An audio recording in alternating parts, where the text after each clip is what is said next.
دوستو آج کی ویڈیو بہت ہی خاص ہونے والی ہے۔ آج کی اس ویڈیو میں سورہ الفلق کی طاقت کے بارے میں جاننے کی کوشش کریں گے۔ یہ طاقتور سورہ ہمیں کتنی برائیوں سے، کتنے نقصان سے اور بری نظر سے، جس سے انسان کی موت تک واقع ہو جاتی ہے، بچاتی ہے۔ اور یہ بھی جانیں گے کہ ہمارے نبی نے اس سورت کے بارے میں کیا ارشاد فرمایا، اور آپ صلی اللہ علیہ وسلم پر جادو کیا گیا تو آپ کے ساتھ کیا ہوا تھا۔ اور بھی بہت کچھ ایسا جانیں گے جس سے آپ پہلی بار سنیں گے۔ تو چلیے ویڈیو کو شروع کرتے ہیں۔ سورہ الفلق میں اللہ تعالیٰ کا ارشاد ہے، تم فرماؤ میں اس کی پناہ لیتا ہوں جو صبح کا پیدا کرنے والا ہے، اس کی سب مخلوق کے شر سے اور اندھیری ڈالنے والے کے شر سے جب وہ ڈوبے، اور ان عورتوں کے شر سے جو گروہ میں پھونکتی ہے، اور حسد والوں کے شر سے جب وہ مجھ سے جلے۔ اس سورہ مبارک میں تمام مخلوق کے شر سے، رات کے اندھیرے کے شر سے، جادوگروں کے شر سے اور حسد کرنے والوں کے شر سے اللہ تعالیٰ کی پناہ مانگنے کی تعلیم دی گئی ہے۔ اور یہاں رات میں اندھیرے ڈالنے والے کے شر سے یعنی تاریکی کی برائی سے جب اس کا اندھیرا چھا جائے، اس کی تعلیم سے ہے۔ کیا آپ کو معلوم ہے کہ رات کی تاریکی کی برائی کا کیا مطلب ہے؟ اللہ نے حضرت محمد صلی اللہ علیہ وسلم کو رات کی تاریکی کی برائی سے خود کو محفوظ رکھنے کا حکم کیوں دیا؟ اور رات کی یہ تاریکی اصل میں کیا ہے، اور کیوں یہ سورت اللہ کی پسندیدہ سورت کہلاتی ہے؟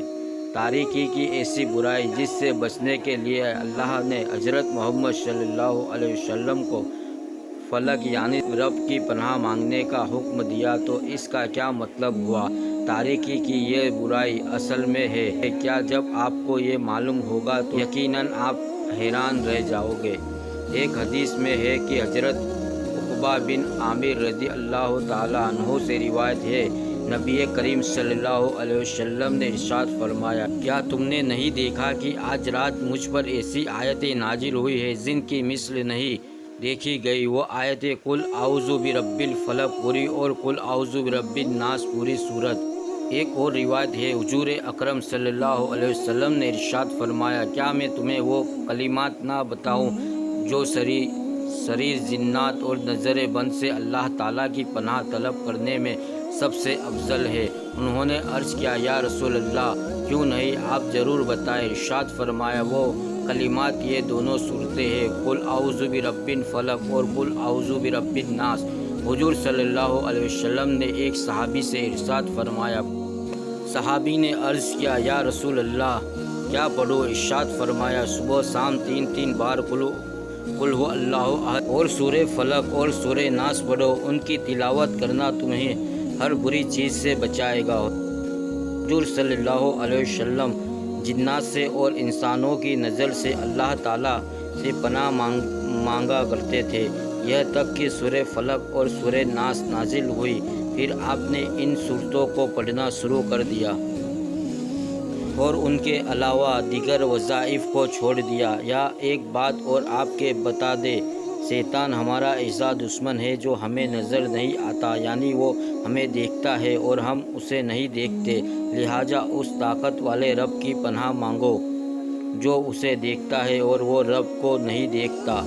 سورہ فلق میں ظاہری شر سے اللہ تعالیٰ کی پناہ مانگنے کی تعلیم دی گئی ہے، اور سورہ ناس میں خفیہ شر سے اللہ تعالیٰ کی پناہ مانگنے کی تعلیم دی گئی ہے۔ اور خفیہ شر جو ہمیں نہیں دکھتا وہ شیطان کا شر ہے۔ آپ کو بتا دیں، سورہ الفلق اور سورہ ناس اس وقت نازل ہوئی جب کہ لبید بن اسیم یہودی اور اس کی بیٹیوں نے حضور صلی اللہ علیہ وسلم پر جادو کیا، اور حضور اکرم صلی اللہ علیہ وسلم کے جسم مبارک اور زہریلی اعضاء پر اس کا اثر ہوا۔ البتہ دل، عقل، استعداد پر کچھ اثر نہ ہوا۔ چند دنوں بعد حضرت جبرائیل علیہ السلام آیا اور انہوں نے عرض کیا، ایک یہودی نے آپ صلی اللہ علیہ وسلم پر جادو کیا ہے، اور جادو کا جو کچھ سامان ہے وہ فلاں کنویں میں ایک پتھر کے نیچے دبایا ہوا ہے۔ رسول اکرم صلی اللہ علیہ وسلم نے حضرت علی रज़ी अल्लाह ताला अन्हो को भेजा और उन्होंने कुएं का पानी निकालने के बाद पत्थर उठाया तो उसके नीचे से खजूर के नरम हिस्सों से बनी हुई थैली बरामद हुई, जिसमें हुजूर सल्लल्लाहु अलैहि वसल्लम के मुँह मुबारक जो कंघी से बरामद हुए थे और नबी करीम सल्लल्लाहु ताला अलैहि वसल्लम के कंघी के दंदान और एक डोर या कमान का छल्ला जिसमें 11 गिरोह लगी थी और एक मोम का पुतला था जिसमें 11 सुइयां चुभी हुई थी। ये सब सामान पत्थर के नीचे से निकाला और हुजूर सल्लल्लाहु अलैहि वसल्लम की खिदमत में हाजिर किया गया। अल्लाह ताला ने ये दोनों सूरतें नाजिल फरमाई। इन दोनों सूरतों में 11 आयतें हैं, 5 सूरह फलक में और 6 सूरह नास में। हर एक आयत के पढ़ने के साथ एक एक गिरोह खुल जाती थी, यहाँ तक कि सब गिरोह खुल गई और हुजूर सल्लल्लाहु ताला अलैहि वसल्लम बिल्कुल तंदुरुस्त हो गए। सूरह अल फलक में हम अल्लाह से दरख्वास्त करते हैं कि वो तमाम अनदेखी बुराइयों के सर से हमें महफूज रखे। यह सूरह हमें हमारी नफ्सियात और सामाजिक बुराइयों से बचाने में मदद फराहमत करती है। जैसे रात का अंधेरा, जिस वक्त डर का असर ज़्यादा होता है और एक इंसान पर शैतानी अवामिल और वसवसों के हमलों की शिद्दत ज़्यादा होती है, और उस वक्त जब कोई आपसे हसद करे और उस हसद में वो इंसान आपको जानी या माली नुकसान पहुंचाने की कोशिश में हो, या फिर जादू वगैरह जिसके ज़रिए कोई आपको सही जहनी और जिस्मानी तकलीफ़ में मुब्तला करने का इरादा रखता हो, तब ये सूरतें इन तमाम बातों से एक इंसान को महफूज रखती है। लेकिन सच ये है कि आपका अकीदा मजबूत हो। उक़बा बिन आमिर से इब्ने मद्दाव रिवायत करते हैं कि आप सल्लल्लाहु अलैहि वसल्लम ने फरमाया, सूरह अल फलक की तिलावत करो, और फिर फरमाया कि क्या तुम्हें मालूम है कि फलक क्या है? ये जहन्नम का एक दरवाज़ा है, और जब ये दरवाज़ा खुल जाता है तो तमाम जहन्नम में आग भड़क उठती है।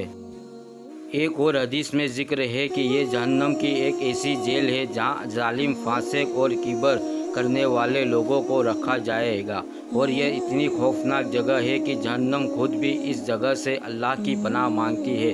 इस सूरत में लफ्ज़ फलक के इतने ज़्यादा मायने हैं, लेकिन एक और मानी सज़ा की भी है, और ये सज़ा शैतानी कामों में मुलाविस अफराद, जादू करने वालों और हसद करने वालों के लिए होगी, जिन्हें भी जहन्नम के इस जगह यानी फलक में रखा जाएगा।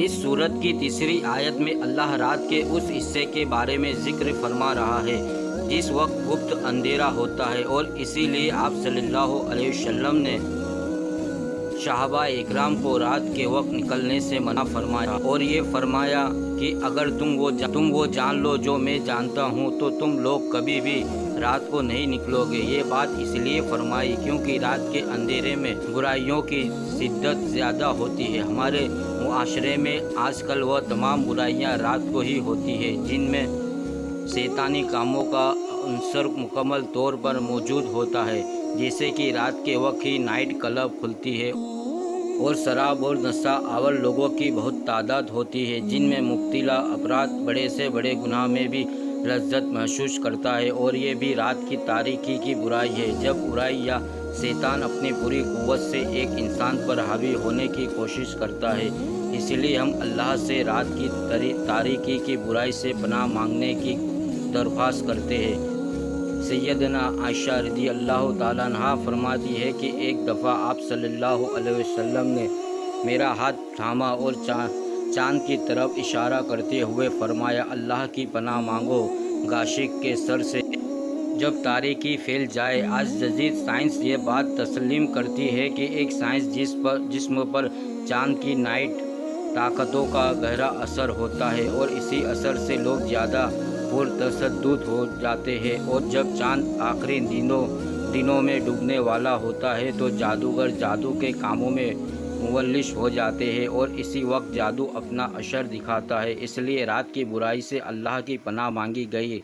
रात के वक्त बाहर जाने से परहेज करना चाहिए, और अगर किसी ज़रूरी काम की वजह से रात की तारीकी में निकलना पड़े तो इन आखिरी 2 सूरतों को पढ़ना मत भूलें, और साथ में एक बार दुरूद शरीफ भी पढ़ ले, तो रात की तारीकी की कोई बुराई आपको नुकसान नहीं पहुंचा सकती।